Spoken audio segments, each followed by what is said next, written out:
Hello everybody, good morning and welcome to the United Stand. It's our live Christmas Eve show. I hope you're having a good Christmas Eve and lots to talk about in relation to Manchester United as per usual. We're going to dive into this Enzo Fernandez bid that we sort of got ambushed by last night on last night's show. We were talking about the João Felix story. You know, that's still the big story for me. It's credible, it's a possibility. But we'll talk about the Enzo Fernandez. Ten Hag has also announced 4 new deals as well. There's a bit of a story about Frenkie de Jong from Spain and a few other bits to get into this morning. So, morning Fishy, morning to Melps. It is live. Put down the eggnog, says Sol. Of course we're going to be live. It's 10 o'clock show, Christmas Eve. You know, it's nice to actually be live with you all. I did think about doing a pre-record, but I thought, you know what? For half an hour, it's nice to be live, isn't it? So, look, let's hit in straight with this Enzo Fernandez story. Merry Christmas to the whole team and to this amazing community, to Stefan. I would second, third and fourth that. Yeah, absolutely fantastic. And feeling a little bit better today, actually. Last night I felt dreadful. I had a really bad night's sleep. I don't know whether it's COVID again. Temperature, sweat, up and down like a yo-yo. Shaking like something on a washing machine. I nearly said a rude word there, but I feel a bit better today. So hopefully be fully fit by later on. But let's talk about Enzo Fernandez. So this story, and I have got I've got a different type of Christmas jumper on today. It's a bit of a Star Wars theme. But yeah, let's go straight into this. So this, to be fair, I was caught on the hop. I thought it was a Portuguese outlet, which I just don't trust. Actually, this is coming from @BrunoAndDRD on Twitter, who has links to Brazilian outlets. And you might remember, I'm giving some subcontext here just to give it a bit of credibility. You might remember last summer, it was June the 10th, I did a video and I said that we'd had really good information that Manchester United wanted Anthony and Anthony wanted to come to Man United. Now, obviously, we didn't sign him for quite some time, but it was A1 information and ultimately we did sign Anthony, but that's how early United's genuine attempts to sign him started. Ridiculous, really. Now, this journalist also reported that a few days later, I think, I was told last night. So what is he saying about Lisandro Martinez? Basically saying that Man United are overtaking Liverpool in the race for Enzo Fernandez. There are already opening conversations between all involved, and United are even willing to pay the 120 million release clause. Now, last night when we got ambushed by this, my reaction was, where would this money come from? And, you know, is it just a ploy to get Liverpool to pay up? And 100% is not going to happen in January. But of course, when you're live and you don't get to research something, you're reliant on what you can see on social media and what you see in the live chat from you good people. But the story develops into actually something that makes it more credible. So basically, it goes on to say that behind the scenes, Manchester United warned that they are willing to pay Enzo Fernandez termination fee, which is 120 million euros. So his release clause is 120 million euros. And Manchester United's priority in 2023 is to sign the World Cup winner Enzo Fernandez. United and Liverpool are now 2 favourites in the race. Benfica are apparently already looking for the next Enzo, as they believe a club may activate his release clause. So when you look at it like that, I've got to be honest and say it's very interesting to acknowledge how Daniel, welcome to the Members Club. What I'm basically trying to say in a bad way is that, can't get my words out, if it's a summer deal, then suddenly I'm like, there might be something in this. Last night, it sounded like it was a January deal. And how are you here and on Sky Sports? I'm live on Sky Sports at the moment, Robert. I don't know how I'm doing this. I've been rumbled. If you go on Sky Sports now, you'll see me live. I've just exposed on Christmas Eve that there are 2 Goldbridges. I have a twin. But, yeah, no, look, I think that, I mean, Liverpool, look, respect to Liverpool, but you can't sign Bellingham, Enzo Fernandez, and whoever else you're after. Like, you're only going to get one of them. So if you've messed up the Bellingham deal and you're into the Enzo Fernandez deal now, then, you know, maybe it's Man United against Enzo Fernandez. But, of course, we've got Martinez, so you know that could be an advantage to us. But I'm more encouraged by this story now. I do think the source is reasonably good. Last night, I think I got a bit confused that it was a Portuguese outlet, which I would never really trust. I do think the source is reasonable, but I also think the story is loaded. And what I mean by that is, it came across last night that we were going to bid £100 million for Enzo Fernandez in January. That's not the case. This is a summer deal, and as a summer deal, if we've got new owners, it probably makes a lot of sense. So, look, I literally did a video on Sky. I'm on Sky this morning and talking about 5 players I would buy to make Manchester United win the title, and Enzo Fernandez would be one of those players. So I think that he's not going anywhere in January. I think we need to park that and let's focus on what happens in the summer. And it's important as well because we did get this story a couple of weeks ago about De Jong and Bellingham. Remember, it was from Simon Stone and Samuel Lucas, and it was really credible, but it was really weird. Why are we getting stories 2 weeks before the January transfer window opens about Jude Bellingham and Frankie De Jong, neither of which will move in January? And I think as long as we're realistically parking these likelihoods until the summer, they're absolutely fine to discuss. But there's absolutely no chance that we're signing Jude Bellingham, Frankie De Jong, Enzo Fernandez, or any Casido or any other midfielder in January. And I think once you get your head around that, it's fine. You know, the midfielder in the summer is actually quite exciting. We do need to sign a midfielder, but it's all about a forward in January. And I hope that there is something in this story because, but what I would say is, and I suppose this is the kicker, do you think he's worth £100 million? They will be putting them on Sky on their YouTube in a bit, Nishan. Yeah, Sky will, yeah. Do you think Enzo Fernandez is worth £100 million? Let's do a Christmas Eve poll. Is Enzo worth 100 million? I put 110 million. There we go. Let us know in the chat. For me, it's too much, but Benfica only bought him a year ago. So, I mean, let's just remember this. Let's just remember this, a Christmas Eve story. It was Christmas 2021, and Ralf Rangnick approached the United board to sign Enzo Fernandez from Argentina, a bargain player that was going to be a super midfielder of the future. And the Glazers, who are playing Scrooge, basically said no.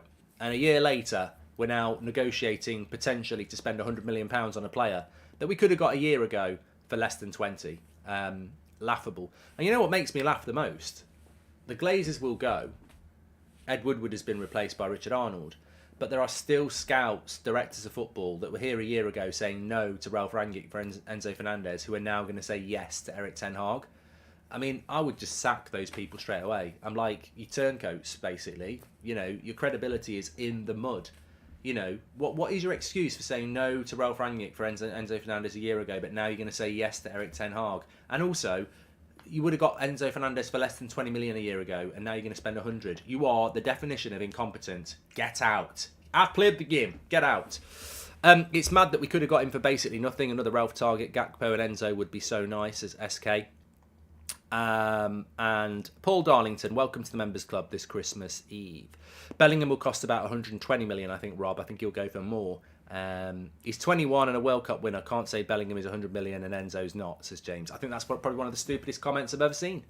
I'm sorry, James, I respect you, but I think that's one of the stupidest comments I've ever seen. He's 21 and a World Cup winner. Can't say Bellingham is 100 million and Enzo's not. Okay. Lautaro Martinez is a World Cup winner. Are you going to put him at the same value as Erling Haaland because he's won a World Cup? Absolute nonsense. Absolute nonsense. What is this World Cup winner? World Cup wanker? What's this World Cup winner bullshit? So you win the World Cup and now you're worth 100 million quid? Come on. It's bullshit. Absolute bullshit.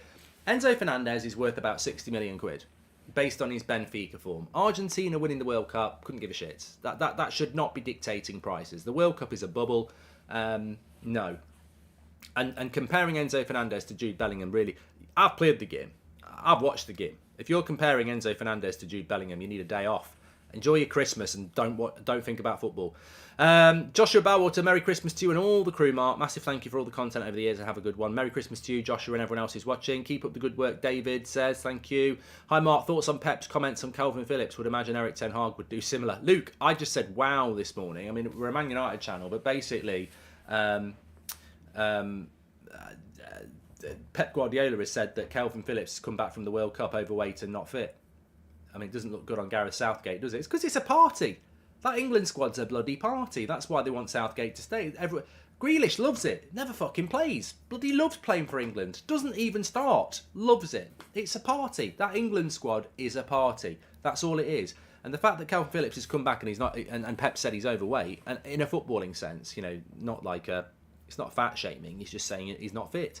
Carl Dixon, thank you very much for the super chat there. Enzo bossed the midfield in a World Cup final versus France against Germany. No, he didn't. Dej was comparing Jude versus Enzo stats-wise. Jude better in the air and he's better overall defensively. Enzo is the better passer at all ranges, says SK.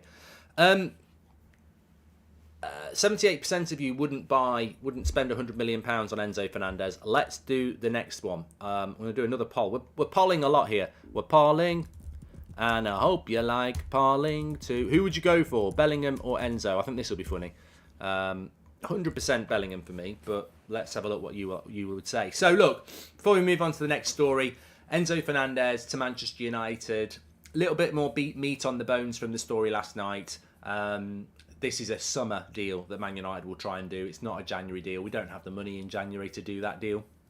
So Manchester United, I think what's happening is that Erik ten Hag is saying to Man United, these are the players I want in the summer, based on the fact that hopefully we'll have a lot more investment with a new owner. So you've got to start negotiating for those. You can't ignore them. So I think Enzo Fernandez in the summer is clearly going to be a target. I think Casido remains a target, and I do like Casido. Be a lot cheaper as well. And I think that I don't think Jude Bellingham can be a target. I just don't see us doing that one, to be honest. Frankie de Jong, I think, will still be a target, by the way.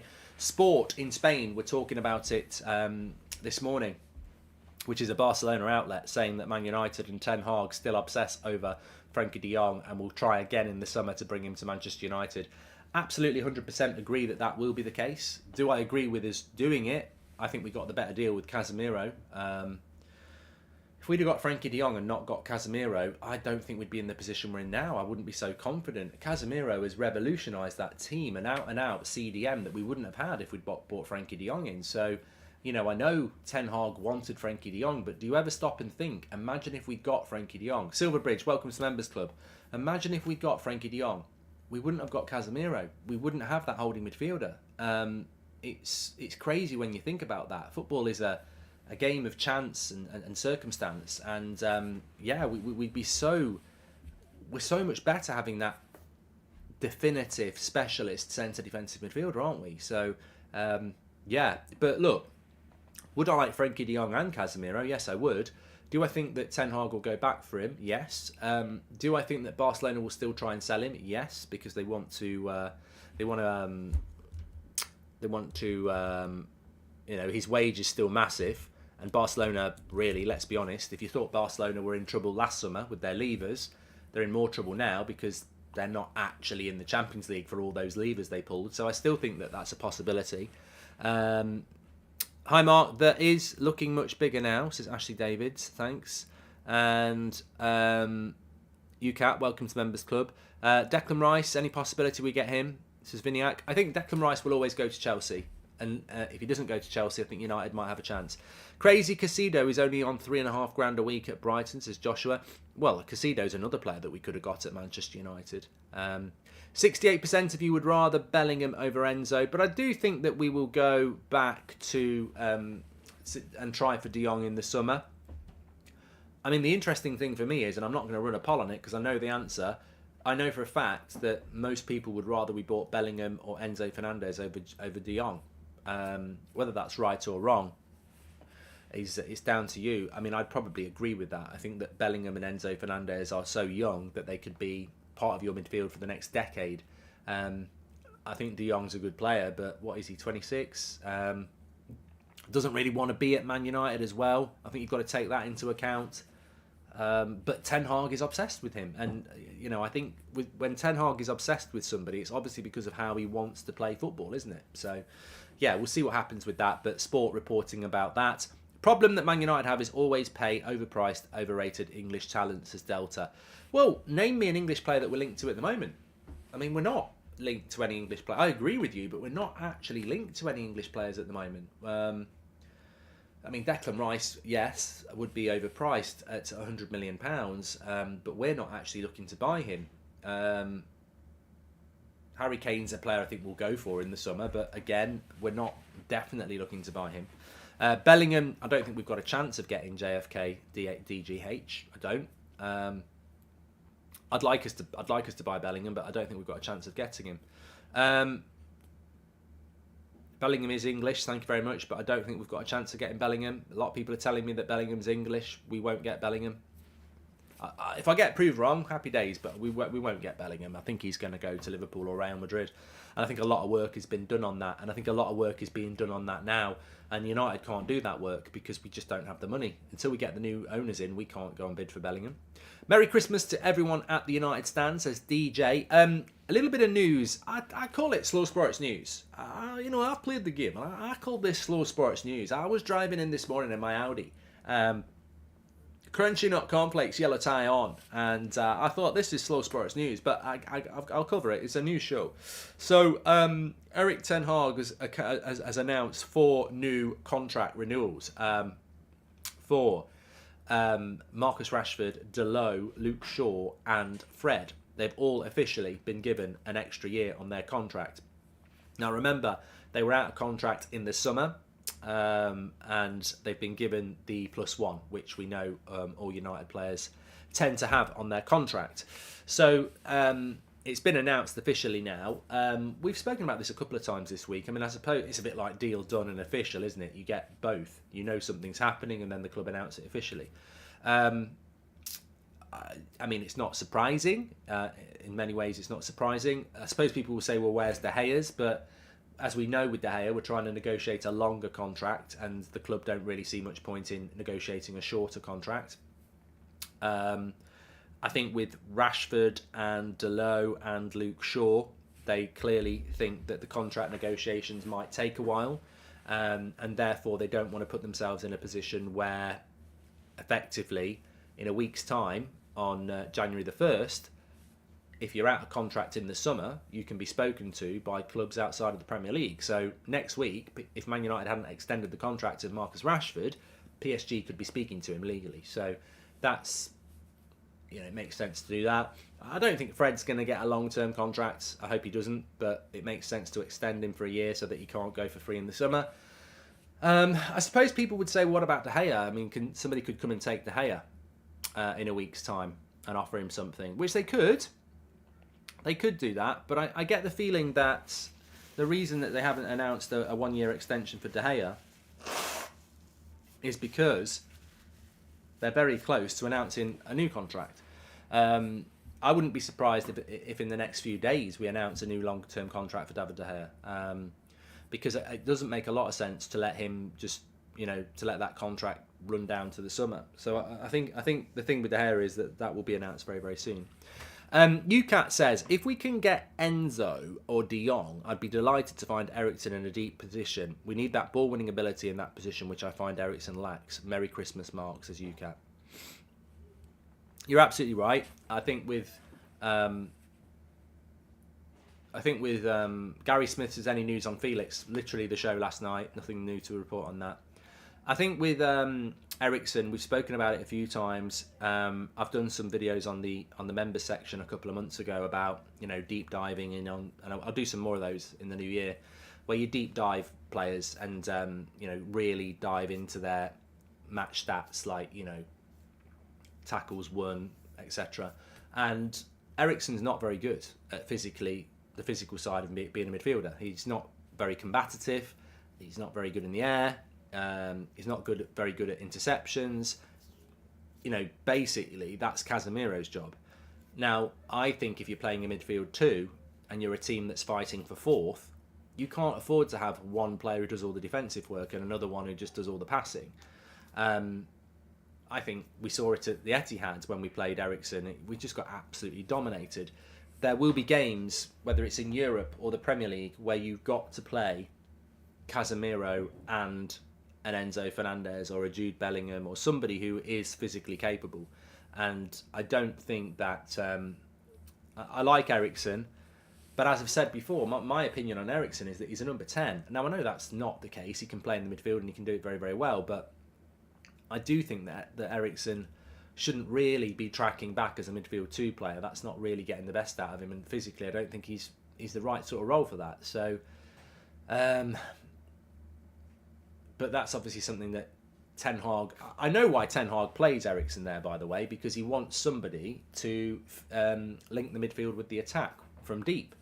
And it works well for us, but it sometimes leaves us, if we haven't got the ball, a little bit defensively suspect. So bringing in somebody who's an all-rounder would certainly give us options. And of course, he's not getting any... he's not going to get any younger, Eriksen, either, is he? This is why we want Enzo, says Joe Tommy. Exactly. It's a bit of a plaster for now, says SK.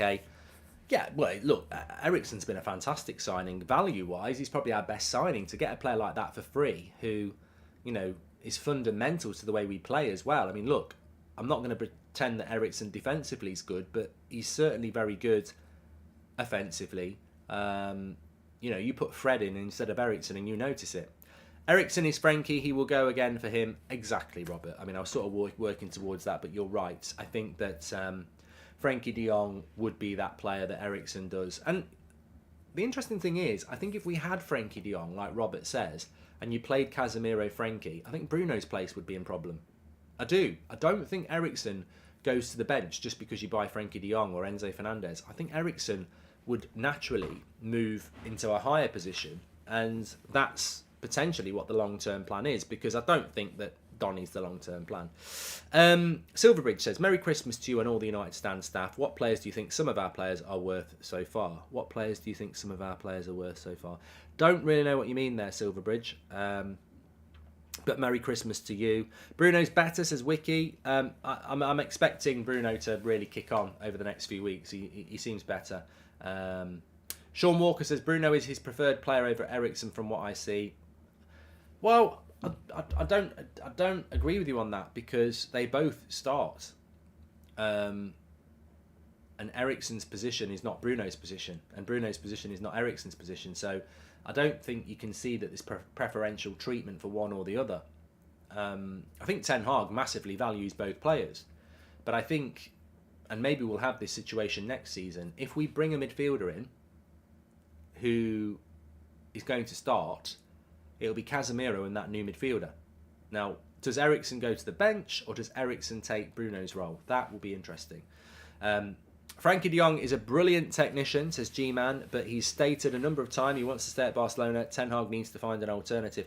Well, I agree with that. I think I would rather have Enzo Fernandez or Jude Bellingham over Frankie de Jong anyway.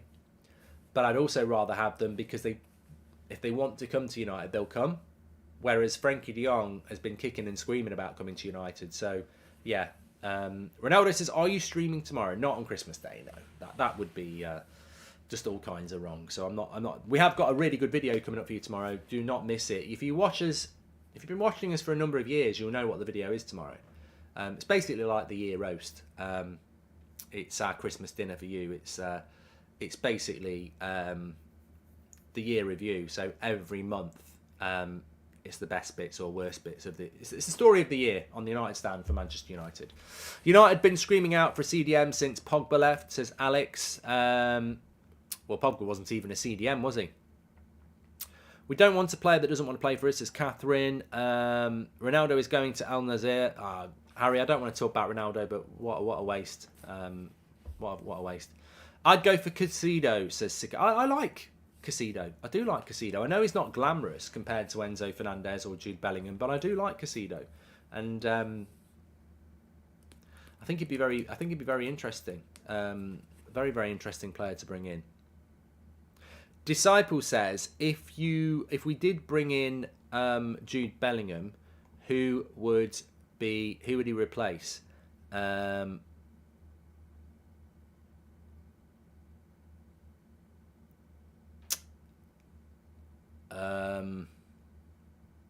Eriksen, just like we said. I'm just looking at this story here. It's from France. Let me just have a quick look. So, what's this journalist? I mean, he's only got 4,000 followers. He's works for a French organisation. He says, Man United could submit an offer of around 30 million euros for Lyon right-back Malo Gusto soon. Sources indicate United are preparing more and more to move for Gusto. I mean, look, he's my choice. I did a video on here weeks ago saying Gusto's the right back I would go for. I did it on did it on Sky actually today, that he would be mine as well.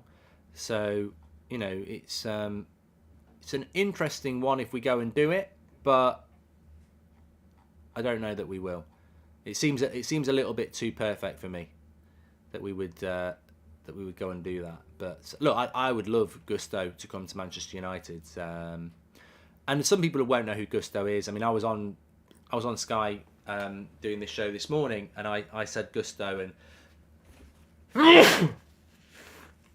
sorry, I'm not 100%. And you could tell by the look on the face that not many of them know who he is, and that's absolutely fine. It's all about, you know, in-depth knowledge of the club that you support and what you think would be good for your club. But the reason I want Gusto is because he's 19, he's up and coming, and if he came to Man United, he'd certainly not expect to start straight away. I think he'd come in and challenge Delo, but as S1 official says, he'd be a good backup for Delo, and he would work out. You know, that's what we want. We basically want Malacia at right back. That's what we want. We want Malacia at right back. So I would quite like that deal to be done. What's your plans for the rest of the day? Well, I can see a lot of people talking about McAllister. The only McAllister I'm interested today is Kevin McAllister, when me and Seb play with his Home Alone Lego house and watch Home Alone this afternoon. So I wouldn't buy McAllister from Brighton. I think he's a good player, but you know, I think there's a bit of World Cup hype around him. He's a good player, but no, I don't think he solves massive problems for Manchester United. For me, the striker should be Osman, the right back should be Gusto, the midfielder should be Enzo, the centre back should be Kim Min-jae, and we should get Gakpo. And I think those 5 players added to the 5 players that we've got would be great. Divya, I'm putting you on a timeout, mate. I don't know whether you think you're being clever or not, but that sort of chat. Divya Kumar, you're in timeout. I don't know what that sort of message is meant to do for me, and I've spoken about it so many times. If you want to add something to the chat, put it in the chat. Don't put stupid comments like that. Who needs Father Christmas when you've had Father Goldbridge? And would you take Tonali from AC Milan to Mills? I think Tonali's time's passed. There's always a time, you know, 3 years ago, we're probably talking about players. What about Gary McAllister, says Robert McCormack, was a good player. You know, time moves on, doesn't it? Tonali, Bissouma, these were players that were, you know, players that we were maybe looking at 2 or 3 years ago. I think for now, we've got good options in all the positions that we want to look at. Favourite Christmas movie? Mine is Die Hard. Merry Christmas is Tom. I can't believe my nose has started going like a tap here. Merry Christmas, Tom. I hope everyone is having a great Christmas so far and had a great time with their family. To Susan. I was saying last night to the missus, I've not been ill at Christmas for, I can't remember. And last night was terrible. Absolutely terrible. Terrible. Please no to Kim Min-jae. We need to add pace in the centre-back position. Kim Min-jae's not slow. Kim Min-jae will be fine. I don't think he's slow at all.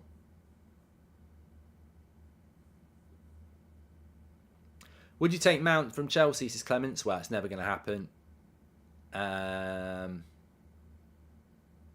much do you want United to spend overall for those 5 players you named? I don't think it really matters what United are going to spend in the future, because ultimately we're not going to be owned by the Glazers, are we? So I hope that in the coming future we'll stop having to talk about dividends and we won't spend this, we won't spend that, like we have done for the last 17 years. I think we need to start looking at, you know, being a force again. And to be a force, you've got to go and buy what's needed. I mean, if we went and added Gusto, Kim Min-jae, Enzo Fernandez, Gakpo and Osman to this squad, you wouldn't need to go and buy 5 players the next summer. You bought 10 players in the year then. That's basically a new team. You then get to the point where you're just icing the cake. But we need a lot of infrastructure change over the next couple of years. So 5 players last summer, 5 players this summer, that's about right. And then you're in a position where you get the most out of those new signings, you clear some of the players that shouldn't be here, and then you just start topping it up each summer instead of... you don't need to buy 5 players every summer is what I'm trying to say. And financial fair play still would be an issue, yes. You can't just keep doing it no matter how much money you've got. But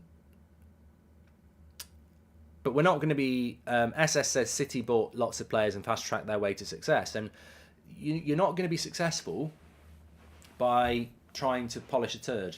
And what I mean by that is you're never going to be successful by saying to Erik ten Hag, I know you didn't buy these players, Ollie did, and Van Gaal did, and Mourinho did, but to be successful, we'll give you some players, but you're going to have to get the most out of these mistakes.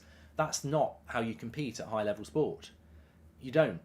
Pep Guardiola didn't go into Man City and they didn't say, well, look, we'll give you some players, but you've got to work with the players that Mancini had and Pellegrini had and Stuart Pearce had. And, you know, that, Klopp didn't have that. You know, you've got to work with the players that Roy Hodgson had and Brendan Rodgers had and, you know, Benitez had. That's not how it works. If you want to be successful, you've got to listen to the manager and let them build a team. Klopp built a team, Pep built a team, Arteta's building a team, and look at the success. Ten Hag must be allowed to build a team. He cannot be told, well, we spent £80 million on Harry Maguire and he's the captain, you've got to use him. That's, for me, it's just wrong. It's very clear that Harry Maguire is not a centre-back that suits an Erik ten Hag system. No matter what he says, he must be moved on in the next 2 years. I think Lindelof's got to go. I think Wan-Bissaka's got to go. I think Fred's got to go. I think there are other players that have to go. No matter how much they were bought for, they were mistakes by previous managers who'd been sacked for those mistakes. So, I know it's blunt, but it's true. Ole Gunnar Solskjaer got sacked. Why did he get sacked? Because he wasn't very good at his job. Why wasn't he very good at his job? Many reasons. As part of his sacking, you've got to look at his recruitment and go, was that part of the reason he got sacked? Yes, it was. Why are those players still here then? Same with Jose Mourinho. Same with Louis van Gaal. Why have we still got players here from other managers that a new manager is having to utilise? And that's Glazer-nomics. That's basically, we don't want to spend the money to build a new team and get rid of the deadwood. And however you criticise Chelsea, they have always been a club that says to their new manager, I know the previous manager spent £80 million on this keeper, but we'll buy you a new one. They did that with Kepa and Mendy, didn't they? So that's not what the Glazers would do. They'd go, well, you've got an £80 million keeper there, work with it. So I think that the manager... Get new owners in and back the manager to build a new team. That's what we have to do. Simple as that.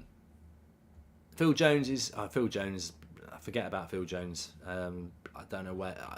who knows what Phil Jones does these days other than earn 80 grand a week. I mean, don't think he's trained since April. It's amazing, isn't it? He's out of contract in the summer. He's never going to get a new one. Cheerio. Don't know a club like Man United, to be honest. I can't think of a club in the Premier League like Manchester United and the problems we have with our players. Like, there are so many players we have massive problems with. Whether it's injury, you know, not able to play. It's just, it's crazy as well.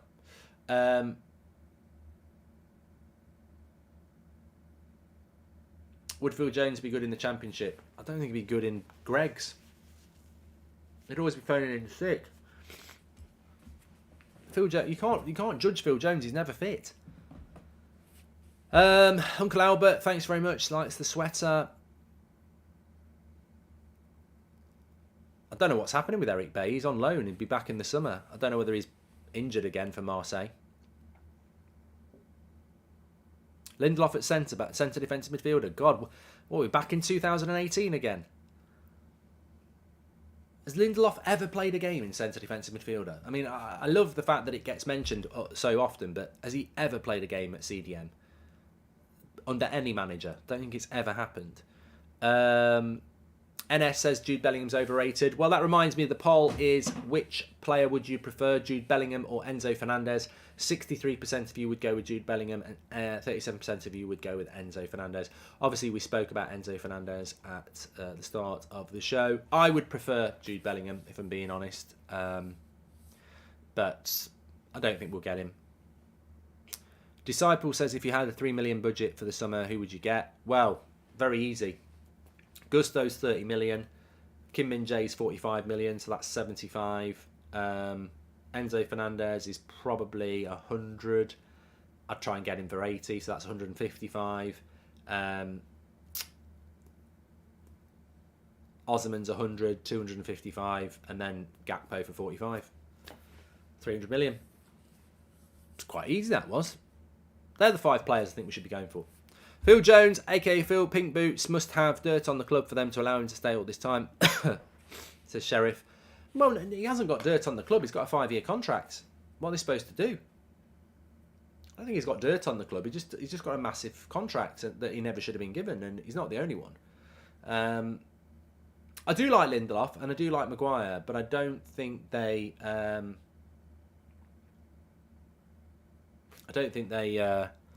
cover themselves in glory in relation to how we want to play.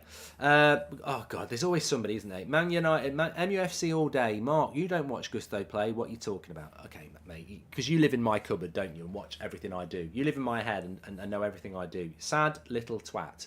It's Christmas Eve. Go and spend it with people that like you, because I don't want to spend it with you. What are you talking about? You don't know anything about my life. I don't watch Gusto. Right, okay, I've mentioned him about 5 times in the last 5 weeks. I know exactly who he is. I know who he plays for. I know what his talent is. I don't watch every game he plays, but who watches every game they play? But I know exactly who he is. I know what his potential is, and I would love him to come to Manchester United because he fits the profile of what we're looking for. Exactly the same as Malacia at left back. Jog on and have a celebration. Would you take Vardiel and Vlahovic? No. No. I think there's better options out there.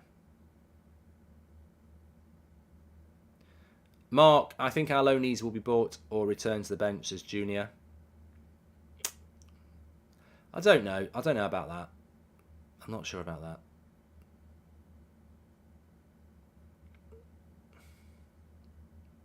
KD says Bellingham's overrated and Enzo is overpriced. It doesn't matter worrying about it though, as we're not going to get either. And if we got Casido, I'd be very happy, KD. I really would. Anyway, I'm going to put the kettle on as well, Ladios. I'm going to have a lovely cup of tea because this nose thing is getting on my nose. Getting on my nerves, not my nose. Thanks everyone for watching. This is probably the last live content before Christmas Day.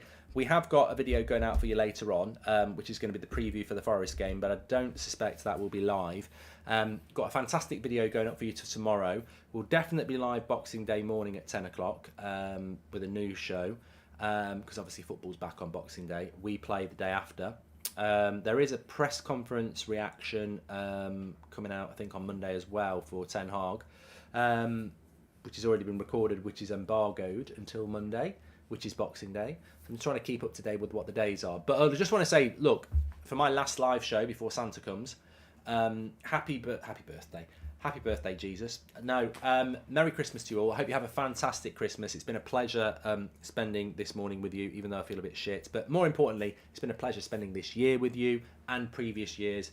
The community just keeps getting bigger and stronger. It's a fantastic community. And I wish you individually and whoever you're spending Christmas with all best wishes. And take care, and I will speak to you soon.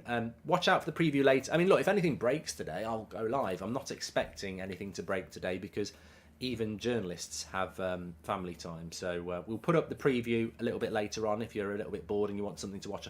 Christmas telly is crap. I mean, God, it used to be really good. It's crap. But thanks everyone for watching. Merry Christmas, Smart. I hope you have a blinder. Keep up great work, Mr. Blobby. Well, hopefully next time I speak to you, I'll feel a lot better as well. Take care, everyone. And if you are feeling rough this Christmas time, don't worry. I do as well. It's not ideal, but we'll get through it. I'll speak to you all in a bit. Take care.